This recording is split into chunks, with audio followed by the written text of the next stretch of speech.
Today is International Transgender Day of Visibility, a day celebrating how far the trans and gender non-conforming community has come, and while also recognizing that there is still a lot of work that needs to be done. Joining us right now is longtime trans activist and chair of the San Francisco Democratic Party, Mahogany. So I think that it's really important to mention that you have made history in so many different ways. You are the recently elected first Black transgender chair of the San Francisco Democratic Party. I mean, that is really amazing. Thank you for taking some time with us. Yeah, absolutely. It's an honor. It's an honor to be here. You and I were talking. What an amazing time for making so many advancements, but at the same time, there's still a lot of challenges. Tell me about both sides of that coin. Yeah, I mean, I think that we have seen a lot of visibility for the trans community in recent years. You know, certainly people like Laverne Cox and even people like Danica Rome and Andrea Jenkins, who have entered the world of politics in really beautiful and brilliant ways, and Sarah McBride and so many others. There has been increased visibility of trans people. You know, you see them on the news, you see them representing you in government.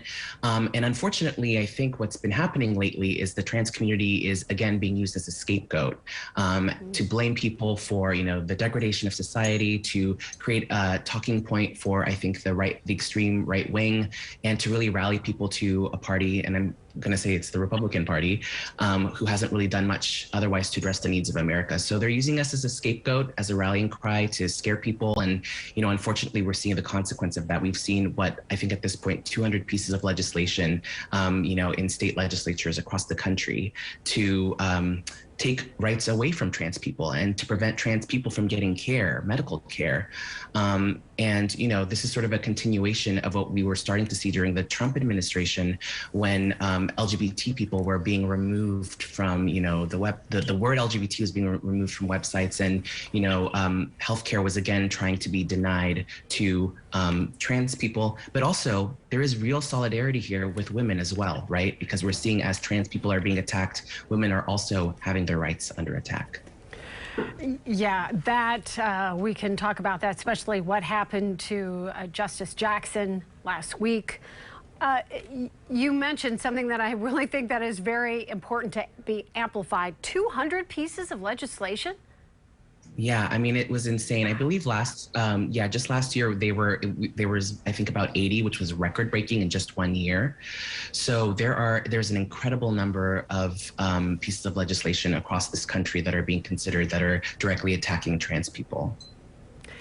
And what are some of those attacks? I mean, tell me some about, you know, those laws. I want to really, you know, talk about that so that people have a better understanding of what is going on in this country. Yeah, I mean, you know, there has been several bathroom bills. I think, you know, we're all tired of hearing about, you know, people being able to use the bathroom, you know, basic human right. But there's also those bills. There's the Don't Say Gay bill that's coming out of Florida that's gotten a lot of media attention. And certainly there's also bills that would prevent trans people from seeking medical care, trans children from seeking medical care, but also even up to the age of 19 in certain states. So that's happening in Texas. I believe it's also happening in Alabama and in other parts of the country as well. And that's really dangerous. I mean, when you're preventing people from being able to work with their medical providers to get care, that is, you know, basically attacking an inalienable human right. And certainly there's also the issue of trans people being able to participate in sports. I know that's also a hot topic, and we're seeing legislation addressing those issues as well. On the other side of the coin, let's talk about this day of visibility. I mean, this is a day where there was the announcement about passports. And I know personally, a girlfriend of mine went to take down her transgender teen, and she didn't want to get a passport, because they couldn't put down an X, but that's now changed. Yeah, and that's something that, you know, we here in San Francisco and in the state of California have really been leading on this issue. You know, we've been able to do that on California driver's licenses for quite a while now.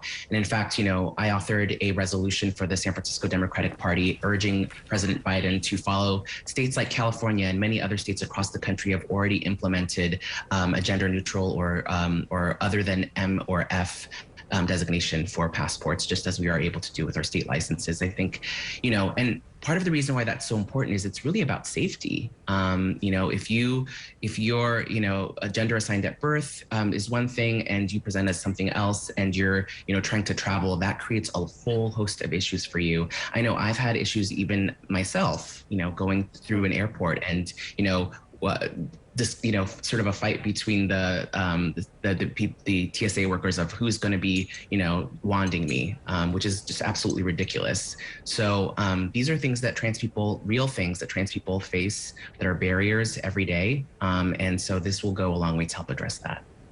What are some of the other things as far as visibility? I mean, I think that really gives a big spotlight, because a lot of people take for granted a lot of day-to-day issues, but as you mentioned with your story, that really does, strike my heart, and I'm sorry that you had to go through such a thing, because that really is complicated and, not a lot of fun. Yeah, I mean, it's not fun. It's embarrassing. It's uncomfortable for everybody. Ultimately, again, I just think that even though we are making progress, I think that there's still a lot further we need to go. And it's really, I will just say this. I think it's unfortunate that we have to legislate all of these things, right? Because again, these are basic human rights that we all should have and enjoy. But again, as we saw with the Trump administration trying to roll back some of those rights and really directly attacking them, and these rights being attacked in states across the country, it's so important to use, this sort of trite phrase. Now more than ever, it is so important to really take a look at that. And visibility plays a role, right? I mean, I do think that while visibility has had, I think, some negative consequences in that it has put a spotlight on us and made us a little bit vulnerable to attack, I think that is far outweighed by our ability to be represented in the media, in movies and film, in stories, be able to be interviewed on local and national newscasts, and also being represented in government. I mean, all of these things not only inspire our community and show what our community can achieve, especially for the next generation, but it also, I think, allows us to familiarize the public with trans people, because it is a lot harder to be afraid of someone, to discriminate against someone when you see them, and also when you're able to understand them and hear them. And so I think visibility plays a really, really important role in both telling the stories of trans people, telling stories of trans success and joy, and also in sharing those stories with those who may otherwise not know us and may be afraid or uncomfortable or have preconceived notions of who we are. Visibility and education kind of going hand in hand, right? That's right. Well, thank you very much, honey. We really appreciate you taking the time talking to us on this day, and we wish you the best, and I'm sure we will talk to you again. Absolutely. Happy Trans Day of Visibility, and happy last day of Women's Month, Women's History Month. Huge issue on that, right? Very connected too. Absolutely. Thanks again. Our pleasure.